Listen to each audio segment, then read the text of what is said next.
The Transaction Analysis and Optional Field Creator is a module that supplements the core Sage ERP Accpac accounting system. It enables you to attach additional fields of information to master records and to transaction headers and detail lines. Others use these fields to house data that may be required when customizing Accpac. In this tutorial, we'll focus on how to set up optional fields and how to attach them to master records and transactions. So let's jump right in and get started. We'll begin with the setup of optional fields. Here we have the Sage ERP Accpac portal, and to access optional field setup, we'll go to Tasks, Common Services, Optional Fields. The Sample Company Inc. database that we're using for this tutorial has several optional fields already created, and we'll look at them in a moment. But let's first create a new one for this demo. The field we'll create is intended for inventory item master files and will allow us to record the general geographic location from which an item was sourced. To add the field, we'll first enter the new field name, which will be Source, and for the description, the geographic source of this product. Next, we'll choose the type of field, and here you can see that we have a number of options.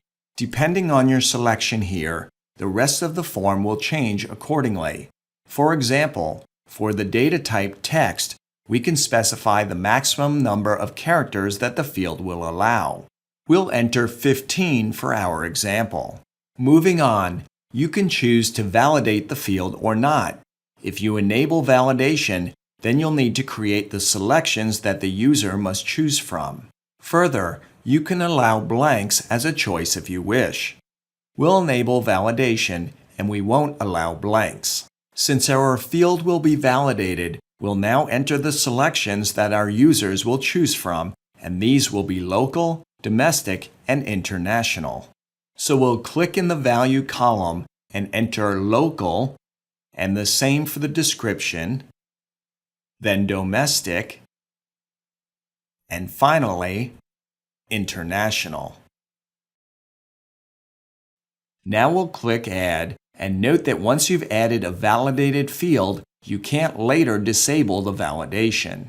Now let's review the other field types that can be used, and to do this, we'll open the Finder and look at some of the optional fields that have already been created in our Sample Company Inc. database. An example of an amount field would be last raise. Note that amount type fields default to 3 decimals. Now let's look at a number type field, and we have one called quantity. Note that for number fields, you can set the decimals from 0 to 9. An example integer field would be due date grace period. Note that it does not allow decimals, accepts up to 10 digits, and cannot exceed the value shown on the screen. And for an example yes/no field, we have credit warning. And you can see that there's no additional info to enter. And lastly, we'll look at approval, which is a date field. The entry format is month, day, year. There's also a field type for time, but an example has not been set up in the sample database to show.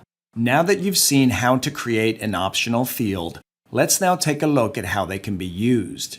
As mentioned earlier, optional fields can be attached to master records and to transaction headers and detail lines. For each subledger where you'd like to use optional fields, you'll need to go into the module setup and enable the specific field and identify where it will be used within the subledger. For this example, we'll enable our newly created optional field for source to be used on the inventory items master files. To do this, we'll go to Tasks, open the Setup tab, select Inventory Control, then Optional Fields.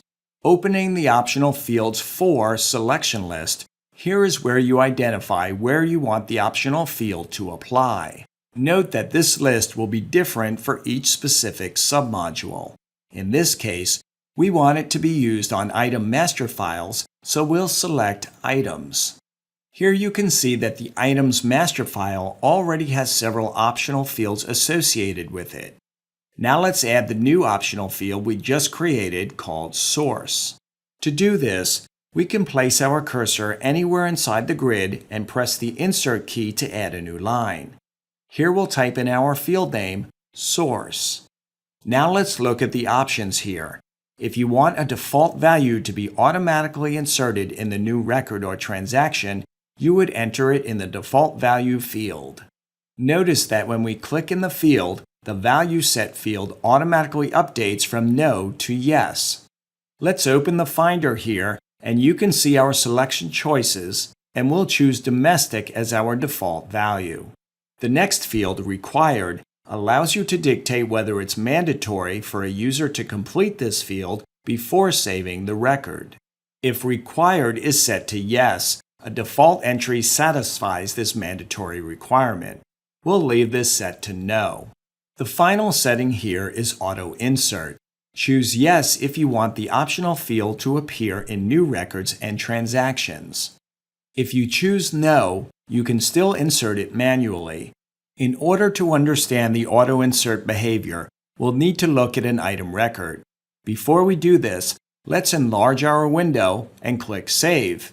And note in your memory that all of the optional fields here have auto insert set to Yes except Volume and Source. So let's close the window, and now we'll open an item master record by going to Tasks, Inventory Control, Items. To create a new item record, we'll enter XXX as the item number, and now let's open the Optional Fields tab. Notice that all of the optional fields appear here except Volume and Source, whose auto insert was set to No.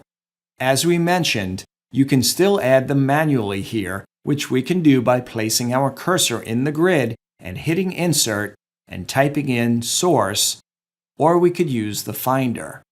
If you want Volume and Source to appear on this tab automatically, then you just need to return to the Setup form and change Auto Insert to Yes on these fields. The Optional Fields feature also gives you the option to pass values to the general ledger. Importantly, this only works for transactions. Let's take a look at how this is set up by going to Tasks, Setup, and this time we'll look at Accounts Receivable and Optional Fields. As we mentioned, this only applies to transactions, so we'll select Invoice Details. Notice the Settings button. Here you can select the account groups for which you want to pass values to the general ledger when you post transactions that include the optional field. Note that for this to work, the optional fields used in a transaction must match those used for the applicable accounts in the general ledger. Importantly, if you choose to send optional field information to the GL, you should do so judiciously. Cluttering a GL with superfluous information can cause it to become unwieldy and slow. So now let's walk through how to enter an optional field on an invoice in Accounts Receivable. To do this, we'll go to Tasks, Accounts Receivable, Invoice Batch List. Here we'll click New to open the AR invoice entry screen.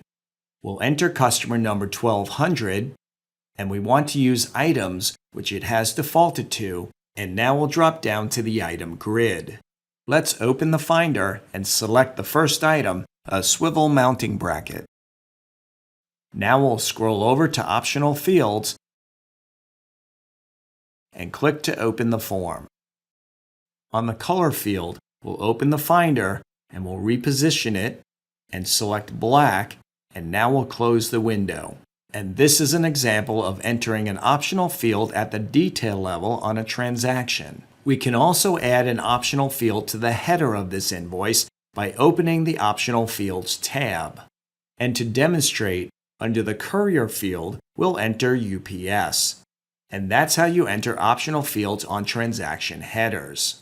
And that completes our tutorial. Give us a call if you need assistance with this or any other feature in your Sage ERP Accpac system. Well, that's it for this tutorial. Bye for now.